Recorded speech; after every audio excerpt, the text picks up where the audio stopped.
Ma chérie, tu veux rallumer la spark un petit peu de ton homme, tu veux qu'il y ait plus de flamèche dans votre couple. J'ai fait la version Vénus juste en dessous de cette vidéo, mais là, je vais vous parler du signe de Mars. Regarde le thème astral de ton chum et va trouver Mars. Dans son thème, regarde dans quel signe il se trouve. Évidemment, il y a des nuances, mais si jamais il a Mars dans un signe de feu, c'est-à-dire Mars en bélier, Mars en lion ou Mars en sagittaire, il a besoin de défis, il a besoin de challenge, il a besoin de se dépasser.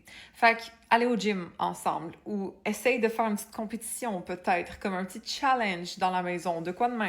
Laisse-toi désirer un petit peu. Comme là, ça dépend où est-ce que vous en êtes dans votre couple.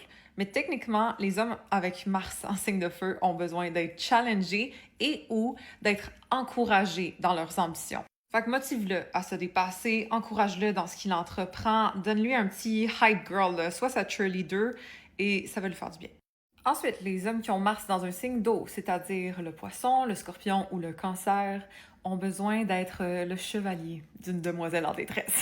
En fait, ce qui les motive dans la vie, entre autres, c'est de prendre soin. C'est d'être capable d'être le courage face aux plus faibles. Fait que demande de l'aide de temps en temps un petit peu plus. Oh mon amour, tu peux-tu m'aider à faire ça? Oh wow, une chance que t'es là. Comme rends-toi plus vulnérable. Sois authentique, évidemment, mais quand même, ils aiment régler. Ils aiment prendre soin. Fait que si t'es trop forte puis tu te débrouilles trop toute seule, ben là, ils vont s'éteindre. Si ton homme a Mars dans un signe d'air, le Gémeaux, la Balance ou le Verseau, stimule-le mentalement, OK? Ce gars-là a besoin d'interaction, déjà de un, ou rebondit sur ses idées, encourage-le à poursuivre qu'est-ce qu'il a en tête. C'est des hommes qui vont être très mentales, qui vont souvent, par exemple, peser le pour et le contre, ou qui vont être très, très dans leur tête. Mais si tu les encourages à être dans l'action aussi, puis tu te dis, oui, bébé, c'est vraiment une bonne idée, tu devrais faire ça, let's go, ça va leur faire du bien. Sinon, simplement de gas leurs idées, leurs opinions, comme d'interagir. Ah ouais, puis pourquoi tu penses ça? Ils vont être vraiment motivés à t'expliquer. Et aussi d'incorporer un peu de spontanéité dans leur vie, de dire hey, on devrait faire ça ou ah, viens-t'en, on s'en va là-bas.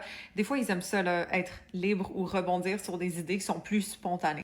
Ensuite, si ton homme a Mars dans un signe de terre, c'est-à-dire le taureau, la vierge ou le capricorne, encourage-le à accumuler ses résultats. Genre, check mon amour, qu'est-ce que tu as été capable de faire? Genre, encourage ses efforts. Parce que c'est des hommes persévérants d'habitude, rigoureux aussi. Donc, si tu es là à leur donner le support dont ils ont besoin pour build, OK, être comme leur pilier là, dans ce qu'ils entreprennent, ça va leur faire du bien.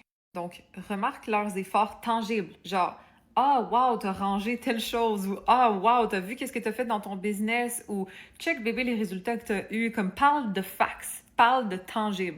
Et là, ils vont se sentir vraiment dans leur masculinité, ils vont être capables de prouver qu'ils sont capables d'accomplir. Et ils vont être très reconnaissants que tu sois leur pilier pour leur permettre d'accomplir. Laissez-moi savoir c'est quoi le Mars de votre chum, il est comment? Et d'ailleurs, si jamais vous voulez approfondir, j'ai toujours ma formation Astrolove qui vous explique ça en profondeur. Comme ça, vous allez être capable de décrypter n'importe qui simplement avec son thème astral. De rien. C'est dans mon lien en bio au besoin. Et follow pour plus d'astro.